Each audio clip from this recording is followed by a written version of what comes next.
வணக்கம்.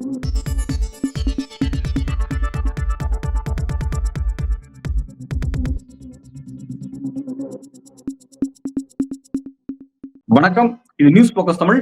இன்றைக்கு நம்முடன் அரசியல் பேசுவதற்காக ஐக்கிய நாடுகள் மன்றத்தின் முன்னாள் அரசியல் அதிகாரி திரு கண்ணன் அவர்கள் இணைந்திருக்கிறார். அவருடன் பேசுவோம். சார் வணக்கம். வணக்கம் அன்பு. உங்க நேயர்களுக்கும் வணக்கம். நல்லது சார். சார், ஒரு முக்கியமான ஒரு பதட்டமான ஒரு சூழல் இந்தியா பாகிஸ்தான் நிலையில இருக்கு நம்ம பாக்குறோம். கிட்டத்தட்ட 4 நாட்களாக இந்த தாக்குதல் நீடிச்சுட்டே இருக்குங்கிறத பாக்குறோம். பிரதமர், பிறகு தேசிய பாதுகாப்பு ஆலோசகர் அஜித் தோவல் எல்லாருமே சந்திக்கிறாங்க, மீண்டும் மீண்டும் சந்திக்கிறாங்க. ஒரு பதட்டமான ஒரு சூழல் மாறி மாறி பல்வேறு செய்திகள் வந்துட்டு இருக்கு. செய்திகளை பார்த்து நம்மளால ஒரு நிதானமான ஒரு முடிவுக்கு வர முடியல. ஒரு மாதிரியான விஷயங்களா போயிட்டு இருக்கு. உண்மையிலே நீங்க உங்களுக்கு வரக்கூடிய அண்மையில வரக்கூடிய செய்திகள் என்னவா இருக்கு? உண்மையிலே எல்லையில என்னதான் நடக்குது? இதோட அடுத்த கட்டம் எப்படி இருக்குன்னு நீங்க பாக்குறீங்க சார்? நான் ஒரு 2 நாள் முன்னாடி ஒரு தொலைக்காட்சி விவாதத்தின் போது சொன்னதுதான் அதை திருப்பி சொல்லணும்னு நினைக்கிறேன். அதாவது நமக்கு தகவல் போதாமையும் தகவல் பற்றாக்குறையும் நிறைய இருக்கு. நமக்கு கிடைக்கிற தகவல்கள் எல்லாம் அரசு தரப்பு தகவல்கள். பாகிஸ்தானுடைய எண்ணங்களோ சிந்தனைகளோ நாம போய் நேரடியா அறிஞ்சிக்க முடியாது. அந்த வலைத்தளங்கள் எல்லாமே முடக்கப்பட்டிருக்கு. அதுக்கப்புறம் நேத்து 8000 எக்ஸ் தளங்களை முடக்கிட்டாங்க. வயர், நம்ம டெல்லியிலிருந்து வரக்கூடிய வயர் வலைத்தளமும் முடக்கப்பட்டிருப்பதாக நான் அறிகிறேன். அதனால தகவல்கள் நமக்கு பல்வேறு இடங்களிலிருந்து வருவதாக நான் எண்ணவில்லை. 2 தரப்பிலிருந்து தான் வருது. ஒன்று பாகிஸ்தான் தரப்பிலிருந்து வருகிறது, இன்னொன்று இந்திய அரசு தரப்பிலிருந்து வருகிறது. இந்த தரப்பு தகவல்களை 3வது நாடு ஊடகங்கள், உலக ஊடகங்கள் அவர்கள் எடுத்து போடுகிற அளவில் அங்கிருந்து பிபிசி, CNN, நியூயார்க் டைம்ஸ், இந்த மாதிரி ராய்டர்ஸ் அவர்களுடைய வலைத்தளங்களிலிருந்து நாம் சில செய்திகளை அறிந்து கொள்கிறோம். அதனால நமக்கு முழுமையான தகவல்கள் இன் ரியல் டைம் உங்களுக்கும் எனக்கும் கிடைக்குதுன்னு நான் நினைக்கல. பாகிஸ்தானுடைய எதிர்வினையே இந்திய அரசு நமக்கு 12 மணி நேரத்துக்கு பிறகுதான் சொல்லுது.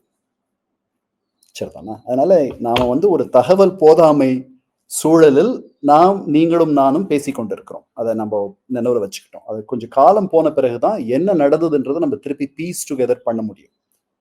போட்டு அதை ரீகன்ஸ்ட்ரக்ட் பண்ண முடியும் அந்த ஸ்டோரியை. இது நடந்துச்சு, இப்படி நடந்துச்சு. இப்போதைக்கு it is very still fresh, raw. We need some time. So இந்த பதட்ட நிலை 2-3 நாட்களாக இருக்கிறது. எனக்கு இந்த பதட்ட நிலை இன்னும் கொஞ்ச நாட்கள் நீடிக்கலாம். ஆனால் 2 நாடுகளுமே இந்த வெப்பத்தை குறைத்து ஒரு தணிந்து போகக்கூடிய ஒரு சூழலுக்கு சென்று விடுவார்கள் கொஞ்ச நாட்களில் என்று நான் நம்புகிறேன். பதட்டம் தணிஞ்சிடும், இந்த விஷயம் ஒரு முடிவுக்கு வந்துடும் நீங்க நம்புறதா சொல்றீங்க. ஆனா இன்றைக்கு காலையில இருந்து வரக்கூடிய ஒரு அதிர்ச்சிகரமான செய்தி அப்படிங்கிறது பார்க்கும்போது IMF கிட்டத்தட்ட 2.4 அமெரிக்க பில்லியன் டாலர்ஸ் பாகிஸ்தானுக்கு ஒதுக்கி இருக்காங்க. பாகிஸ்தான் ஆல்ரெடி நிதி நெருக்கடியில் இருக்காங்க. நிதி விஷயத்துக்காகவும் கிளைமேட் ரெசிலன்ஸ்க்காகவும் ஃபண்ட் ஒதுக்குறதா சொல்றாங்க. இந்த ஃபண்டு போர் நடக்கக்கூடிய நேரத்தில் ஒதுக்கப்படுறதுனால இது போர்ல இந்தியாவுக்கு எதிராக பயன்படுத்தப்படும் அப்படின்னு சொல்லிட்டு இந்தியா கடுமையாக அதுக்கு எதிரான கருத்துக்களை பதிவு செய்யறாங்க. பட் இது எப்படி நம்ம அதை புரிஞ்சுக்கலாம்? நீங்க போர் முடிவு அப்படின்னு நினைக்கிறீங்க, ஆனா ஃபண்ட் புதுசா வருது, இது எப்படி பார்க்கலாம் சார்?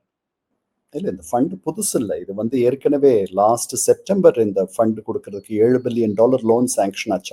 அவங்களுக்கு ஏற்கனவே $1 பில்லியன் லோன் இந்த IMF தந்திருக்கு. நேற்று நடந்த எக்ஸிக்யூட்டிவ் கமிட்டி மீட்டிங்ல அவங்களுக்கு இன்னும் அடுத்த டிரான்ச், அடுத்த தவணையாக இன்னொரு $1 பில்லியனும் இன்னொரு அக்கௌண்ட்ல இருந்து 1.3 பில்லியன் அடிஷனல் ஃபண்டிங்கும் நேற்று சாங்ஷன் ஆயிருக்கு. நாம அந்த வாக்கெடுப்பில் கலந்து கொள்ளவில்லை. வாக்கெடுப்பு என்பது பொதுவாக நடப்பதில்லை.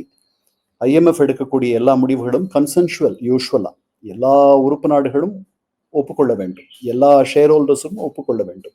அந்த முடிவெடுக்கக்கூடிய அந்த எக்ஸிக்யூட்டிவ் பாடி முடிவெடுத்துருச்சுன்னா எல்லாரும் ஒத்து போவார்கள் பொதுவாக.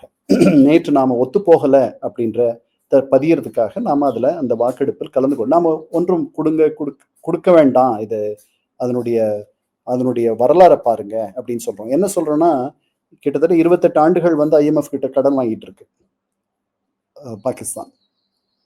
அது இன்னைக்கும் கடன் வாங்கக்கூடிய நிலையில இருக்குன்னா அது எவ்வளவு கிரெடிட் வர்தி?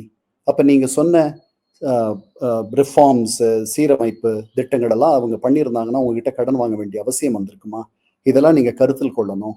2வது, அவர்கள் இந்த மாதிரி டெரரிசத்துக்கு, கிராஸ் பார்டர் டெரரிசத்தை அவர்கள் ஊக்குவிக்கக்கூடியவர்கள். அதனால நீங்க இதையெல்லாம் கூட கருத்தில் கொள்ளணும். ஒரு அறநெறிபாடு, ஒரு மாரல் கான்செப்ட், ஒரு மாரல் கோடையும் நீங்க பார்க்கணும். உங்க கடனாடியினுடைய கிரெடிட் வர்தினஸ் மட்டுமல்ல, அதுவே எங்களுக்கு வந்து பிரச்சனையா இருக்கு. 28 ஆண்டுகளா தொடர்ந்து வாங்கிட்டு இருக்காங்க உங்ககிட்ட. அவர்கள் நீங்க சொன்னபடியெல்லாம் அவர்களுடைய பொருளாதாரத்தை சீரமைச்சிருந்தா எதுக்கு உங்ககிட்ட திருப்பி கடனுக்கு வராங்க? இது ஒரு கேள்வி. 2வது, அவர்கள் நல்லவர்கள் அல்ல. அவர்கள் எங்களுடைய ஸ்திரத்தன்மையை பாதிக்கக்கூடிய செயலில் ஈடுபட்டு இருக்கிறார்கள். அப்ப நீங்க வந்து ஒரு ஒரு மாரல் ஒரு மாரல் கோடோட, ஒரு தார்மீக அடிப்படையில் இந்த கடனாளிக்கு நம்ம பணம் தரலாமா அப்படின்னு யோசிக்க வேண்டாமா? ஆனா உங்களுடைய ப்ரொசீஜரல் ஃபார்மாலிட்டிஸ் அப்படியெல்லாம் யோசிக்க உங்களுக்கு இடம் தரல. நீங்க பணம் தரீங்க அப்படின்றது இந்தியாவுடைய வாதம். நேற்று IMF உடைய ஸ்டேட்மெண்ட் நீங்க பாத்தீங்கன்னா, IMF வந்து பாகிஸ்தான் ஒரு சீரமைப்பு பாதையில், பொருளாதார ரீதியாக சீரமைப்பு பாதையில் அது நடந்து வருகிறது. நாங்க சொன்ன யோசனைகளை ஏற்றது, திருத்தங்களை பண்ணியிருக்கு அதனுடைய பொருளாதார அமைப்புக்கு, திட்டங்களுக்கு.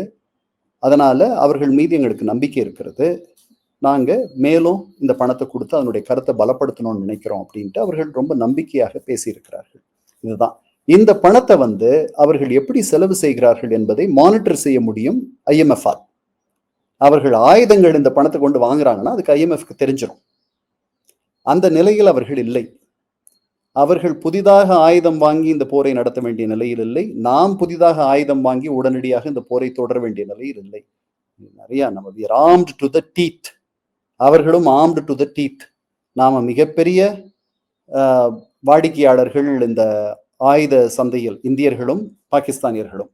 அவர்கள் சீனாவிடமிருந்து வாங்குகிறார்கள், துருக்கியிலிருந்து வாங்குகிறார்கள் ட்ரோன்ஸ். இந்தியர்கள் சொல்லுகிறார்கள் துருக்கி ட்ரோன்ஸ் வந்து நேற்று 400 ட்ரோன்ஸ் வந்துச்சு அங்கிருந்து, அதுல பலதை நாங்க வீழ்த்திட்டோம் அப்படின்லாம் சொல்றாங்க. நாம இஸ்ரேல் கிட்ட இருந்து வாங்குறோம், போலண்ட் கிட்ட இருந்து வாங்குறோம், வேறு சில நாடுகள் கிட்ட இருந்து ட்ரோன்ஸ் வாங்குறோம். அதனால இந்த இப்ப நடக்கக்கூடிய அந்த போர்க்கால நடவடிக்கைகளுக்கு உடனடியாக ஆயுதங்களை பெற்று இந்த பணத்தை அதற்காக திருப்பி ஆயுதங்களை பெற வேண்டிய நிலையில் பாகிஸ்தான் இல்லை என்பது என்னுடைய எண்ணம். அவர்கள் நிறைய ஆயுதங்கள் வச்சிருக்காங்க, ஆயுதங்களுக்கு பஞ்சமே இல்லை அவர்களிடத்தில். நாமும் அதே மாதிரி வைத்திருக்கிறோம். அதனால இந்த பணம் அதற்கு திசை திருப்பப்படும் என்ற அச்சம் நமக்கு தேவையில்லை. முக்கியத்துவம் வாய்ந்த இந்த பிரச்சனையில எப்படி தீர்வு காணப்படணும் அப்படின்ற ஒரு விஷயத்த வந்து இன்னைக்கு டிஸ்கஸ் பண்றாங்க. அது வந்து பாத்தீங்கன்னா வந்து ஒரு ராணுவ நடவடிக்கையான ஒரு தீர்வு தான் வந்து ஒரு சரியான தீர்வு. 2வது பொலிட்டிக்கலான ஒரு தீர்வு தான் வந்து நிரந்தர தீர்வு அப்படின்ற மாதிரியான பல கருத்துக்கள் முன்வைக்கிறாங்க. நீங்க இது எப்படி பாக்குறீங்க? அதாவது சில ராணுவ வீரர்கள், ஓய்வு பெற்ற ராணுவ வீரர்கள் என்ன சொல்றாங்கன்னா, பாகிஸ்தான் வந்து அதை 2ஆம் 3ஆ பிரிச்சு அதோடைய உறுதித்தன்மையை குலைக்கணும் அப்படிங்கிற விஷயங்களா இருக்கட்டும், அல்லது வந்து அதை வந்து அழிச்சிடணும், சரியான நேரம் இது, தீவிரவாதத்துக்கு எதிரான நடவடிக்கையின் அடிப்படையில் அதை அழிச்சிடணும் அப்படின்ற மாதிரியான கருத்துக்களை முன்வைக்கிறாங்க. நீங்க இதை எப்படி பாக்குறீங்க சார்? நம்ம அதனுடைய ரெக்கையை 1971லயே வெட்டிடுமே. ஒரு ரெக்கை இல்லாத ஒரு பாகிஸ்தானோட தானே இன்னைக்கு நம்ம வந்து இன்னும் அவர்களோட டீல் பண்ணிட்டு இருக்கோம். அந்த ஒரு பகுதியை இழந்த பாகிஸ்தானே இவ்வளவு தொல்லை தருது நமக்கு. அதனால அதெல்லாம் தீர்வு. அதை 3ஆக பிரிப்பது, பலுச்சிஸ்தான் வந்து அது தனியாக பிரிவினை பெற்று போவதற்கு இந்தியர்கள் உதவ வேண்டும், இதெல்லாம் தீர்வு கிடையாது. அதாவது எப்பவுமே பேச்சுவார்த்தைகள் தான் தீர்வு. There is no military solution. நீங்க உலகம் முழுக்க பார்க்கலாம். மிலிட்ரி சொல்யூஷன்ல வந்துட்டு ஒரு வெற்றியை பெற்றுவிட முடியும் என்றால், ஆப்கானிஸ்தானில் மேலை நாடுகள் இந்நேரம் வெற்றி பெற்றிருக்க வேண்டும். அங்க ஒரு ஜனநாயகம் மலர்ந்திருக்க வேண்டும். அங்க தாலிபான்கள் திரும்பி வந்திருக்க கூடாது. 20 ஆண்டுகள் மேலை நாடுகள் அங்கு செய்த முதலீடும், அவர்கள் தாலிபானை துரத்தியதாகட்டும், ஜனநாயகத்தை வளர்க்க அவர்கள் எடுத்துக்கொண்ட முயற்சி ஆகட்டும், நாம அங்க இருக்க பார்லிமெண்ட்டை நாம தான் கட்டி கொடுத்தோம். ஆப்கானிஸ்தான்ல இருக்க பார்லிமெண்ட்டை இந்திய அரசு தன்னுடைய நிதி உதவியோடு கட்டி கொடுத்தது. இவ்வளவும் நம்ம செஞ்சோம். இன்னைக்கு தாலிபான்கள் திரும்பி வந்துட்டாங்க. அவங்கள வீழ்த்த முடியல. அதனால ஃபோர்ஸ் இஸ் நோ சொல்யூஷன். அதனால அவர்களோட அப்புறம் ஒரு ஸ்திரமான பாகிஸ்தான் தான் நமக்கு நல்லது இந்த லாங் ரன். நீங்க பங்களாதேஷ் உருவாக்கி ஏதாவது சந்தோஷமா இருக்கீங்களா என்ன?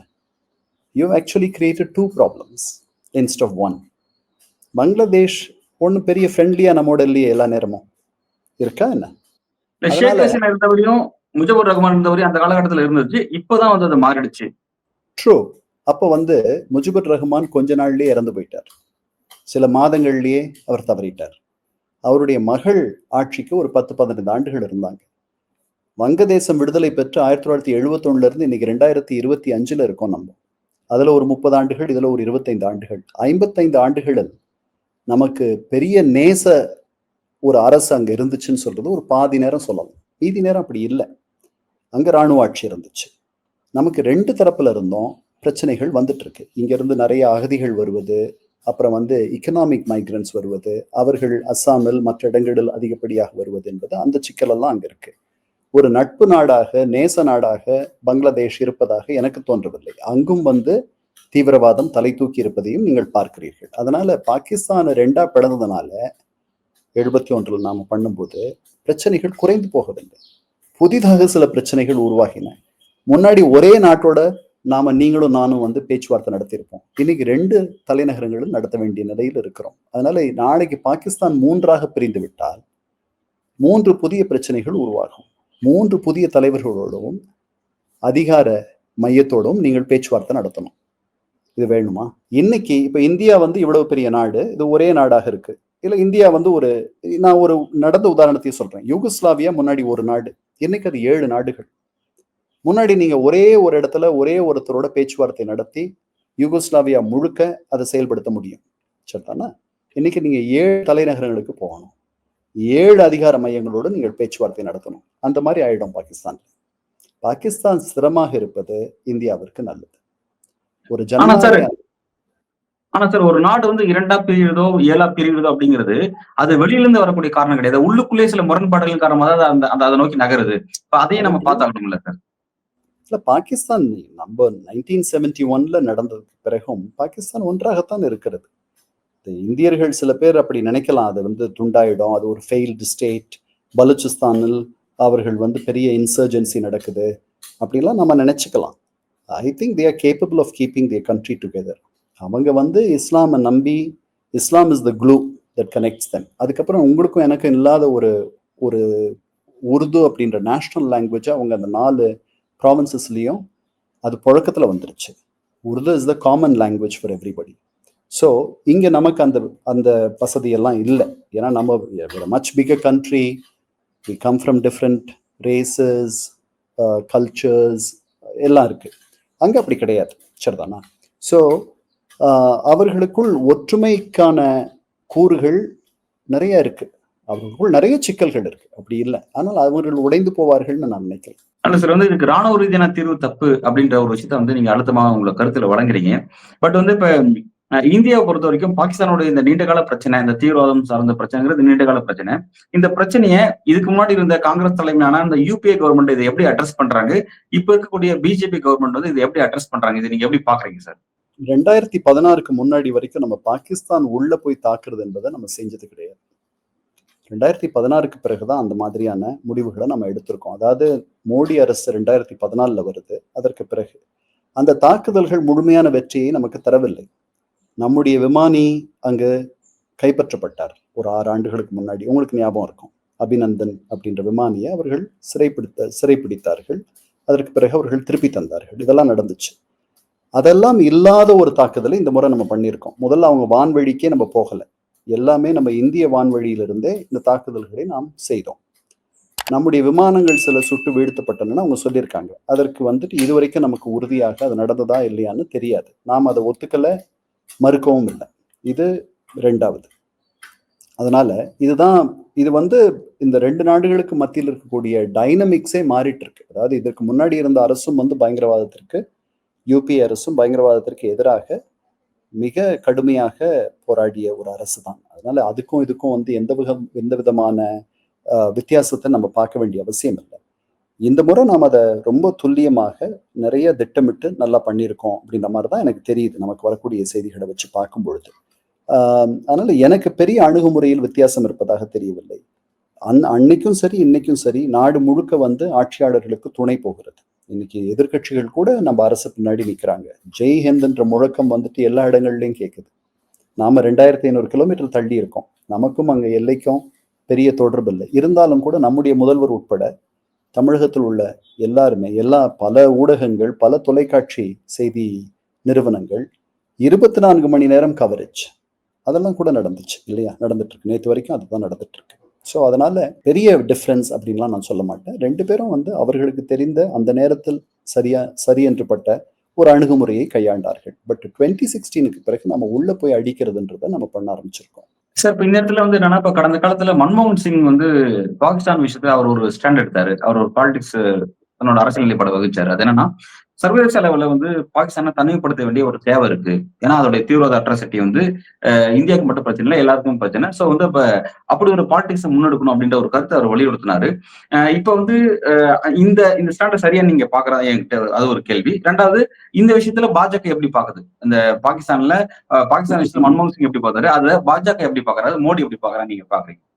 இல்ல. பாகிஸ்தான வந்து அவங்களுடைய டெரரிஸ்ட் இன்ஃப்ராஸ்ட்ரக்சர், அவங்க டெரரிஸ்ட் ஸ்பான்சர்ஷிப், அதனால அவர்கள தனிமைப்படுத்தணுன்றதுல 2 அரசும் ஒரே மாதிரி தான் ஈடுபட்டிருக்கு. பன்னாட்டு அமைப்புகள் பல இடத்துல வந்து நம்ம அவர்கள பற்றிய அவர்கள் நமக்கு தெரிந்த அவர்கள் செய்யக்கூடிய இந்த அத்துமீறல்கள், அவர்கள் செய்யக்கூடிய பயங்கரவாதத்துக்கு துணை போகிற அவர்களுடைய செயல்கள் எல்லாம் நம்ம போய் சொல்லியிருக்கோம். அப்படிலாம் சொல்லி தான் கிரே லிஸ்ட்ன்னு சொல்லிட்டு ஃபினான்ஷியல் அஃபேர்ஸ் டாஸ்க் ஃபோர்ஸ்ன்னு சொல்லிட்டு பாரிஸ்ல இருக்கக்கூடிய ஒரு மணி லாண்டரிங்க முதல்ல சர்வதேச அளவுல மணி லாண்டரிங் எதிரான ஒரு அமைப்பு. 39 நாடுகள் உறுப்பு நாடுகள் கொண்ட அமைப்பு. அதுல நாம ஒரு உறுப்பினர். 2000க்கு பிறகு வந்து அவர்கள் டெரரிசம் ஸ்பான்சர்ஷிப், டெரரிசத்துக்கு நிதியுதவி பண்ணக்கூடிய நாடுகள், அமைப்புகள் அப்படின்னு சொல்லிட்டு அதை அவங்களுடைய மேண்டேட்டுக்கு எடுத்துட்டு வந்துட்டாங்க. அங்க கிரே லிஸ்ட்ன்னு சொல்லிட்டு ஒரு சாம்பல் பட்டியல் இருக்கு. அந்த பட்டியல்ல கொஞ்ச நாள் நம்மால பாகிஸ்தானை வைக்க முடிஞ்சது.